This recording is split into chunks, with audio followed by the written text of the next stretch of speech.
आज मैं सुबह पूजा में देख रहा था, मुझे कई माताएं ऐसी दिखाई दी जो पूजा में बैठी थी और जिनके भाल में बिंदी और मांग में सिंदूर नहीं था। आज ही की बात बोल रहा हूं मैं, मयूर शर्मा के घर पर था। इस ग्रंथ में एक बात लिखी है, मैं टीआरपी नहीं अपनी चाह रहा हूं, जो बात है वो मैं आपको बोलूंगा। भगवान के मंदिर में पूजा में भी आप बैठते हैं तो भाल पर बिंदी, माथे पर बिंदी, जिन नारियों को पति है उनके लिए बोला गया, मांग में सिंदूर होना ही चाहिए। अलंकार मंगल सूत्र पहन करके, कंठ में जो भी हार जो भी कुछ पहनती है, क्यों?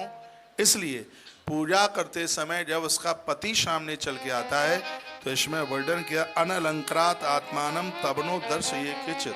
यदि कोई नारी बिना माथे पर बिंदी और माथे पर सिंदूर लगाए बिना अपने पति का दर्शन करती है तो इससे उसके पुण्य क्षीण हो जाते हैं और पति की उम्र कम हो जाती है। ये इसमें लिखा है, ये ग्रंथ है। ये श्लोक नंबर बताऊं ये कहाँ लिखा है, ये भी बता दूं मैं आपको। ये ग्रंथ है, ये पढ़ लीजिए, इसका नाम है काशी खंड। काशी खंड के 4 नंबर के अध्याय के श्लोक नंबर 10 में ये बात कही गई है, जो मैं आपको निवेदन कर रहा हूँ। नारी बिना अलंकार, बिना आभूषण, बिना बिंदी और बिना मांग में सिंदूर के बिना वो अपने पति के सामने उपस्थित नहीं हो सकती। इसमें ऐसा वर्णन है।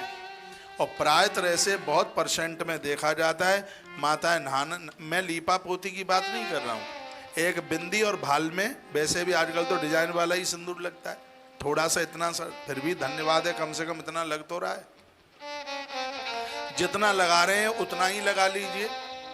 पति के सन्मुख कभी भी बिना सिंदूर और बिना बिंदी के उपस्थित न हो, ऐसी आज्ञा इस काशी खंड में की गई। लिखा है, अनलंकृत आत्मानम तबनो दर्शये केचित् कार्यार्थम प्रोसते क्वापि सर्वमंडन वर्जिता। कहा गया हर स्त्री के लिए वर्जित किया गया है, जिस नारी को पति है वो कभी भी भाल पर बिंदी लगाए बिना और माथे में सिंदूर लगाए बिना वो अपने पति के सामने उपस्थित नहीं हो सकती। मैं तो आज देख रहा था, पति भी वहीं था पूजा में और पत्नी भी थी, बाल ऐसे बिखरे बिखरे से पड़े हुए थे। वैसे तो पूजा में बढ़िया तरह से साड़ी वगैरह पहन करके, ठीक से जो भारतीय पोशाक है वही पहन करके पूजा में बैठे तो ही ज़्यादा है। लेकिन माता कुत्ता पजामा पहन के ही बैठती हैं, सलवार सूट पहन करके, यही ज़्यादातर ऐसा होता है। ऐसा मत कीजिए। सिर्फ भगवान को एक लोटा पानी लुढ़काने से कुछ नहीं होगा, ऐसा फॉर्मेलिटी है, कुछ नहीं, कुछ नहीं, नहीं है, कुछ नहीं। उसमें जो मान मर्यादा है, आसन भी हो, दिया भी जल रहा हो, आपकी वेशभूषा भी ठीक हो, सिर भी ढका हुआ होना चाहिए, केस भी संभले हुए हों, बाल पर बिंदी भी हो, मांग में सिंदूर, ये तो लिखा है ये सब। और ये काशी खंड में लिखा है, काशी की महिमा में ये सब लिखा हुआ है। तो इस तरीके से यदि भगवान का पूजा पाठ किया जावे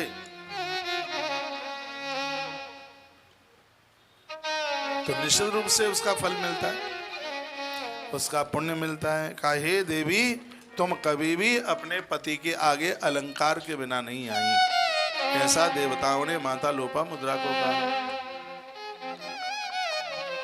तो यह बोली, ये कहा, तुमने कभी अपने पति को ऊंचे स्वर में बात नहीं करी। आप अवश्य ही इस धरती पर एक शक्ति के रूप में आप प्रकट हुई। पूजोपकरणम सर्वमनुक्ता साधे स्वयं नियमोदक वरेयसी पत्र पुष्पाक्षातिनादकम्।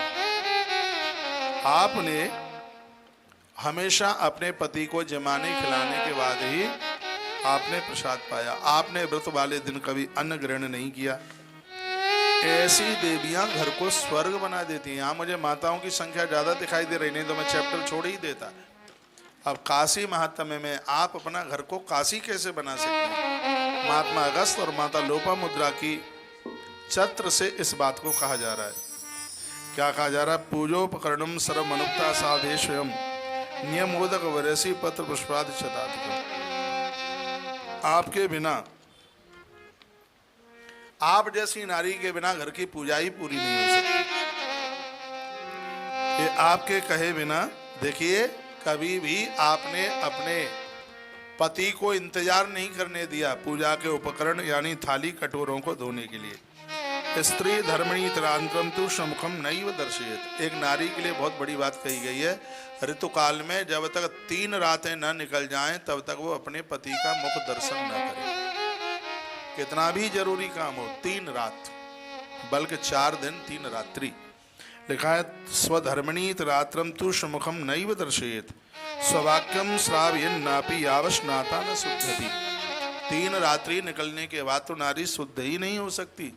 वर्णन किया गया है कि पति के मुख का दर्शन नहीं किया जाता, उसमें बात ही नहीं की जाती। ये ग्रंथ की बातों को झुटलाया नहीं जा सकता। और कहा गया है कि जब वो 3 रात्रि के 4 दिन के बाद में मेरी बात को हंस के निकाल दोगे तो मैं पन्ना बदले देता हूँ। मैं मूर्ख आदमी नहीं हूँ, मैं पागल नहीं हूँ, सो मैं बोल रहा हूँ और आप हंस रहे हैं, मुस्कुरा रहे हैं। किसी बात को आप गंभीरता के साथ में सुनिए। और आज इतना सब कुछ होने के बाद ये पढ़े लिखे मूर्ख हो रहे हैं। बिल्कुल बिल्कुल इतनी पढ़ाई लिखाई होने के बाद बीमार, इतनी पढ़ाई लिखाई होने के बाद में और ऐसा जीवन जी रहे हैं। भाई ऐसा जीवन तो कंगाल आदमी हो वो भी नहीं जी पा रहा होगा। पर इनके पास सब कुछ होते हुए और सब मुरझाए हुए, बीमार हुए, इसलिए क्योंकि हमने अपनी मर्यादाओं को, हमने अपने संस्कारों को खो दिया है।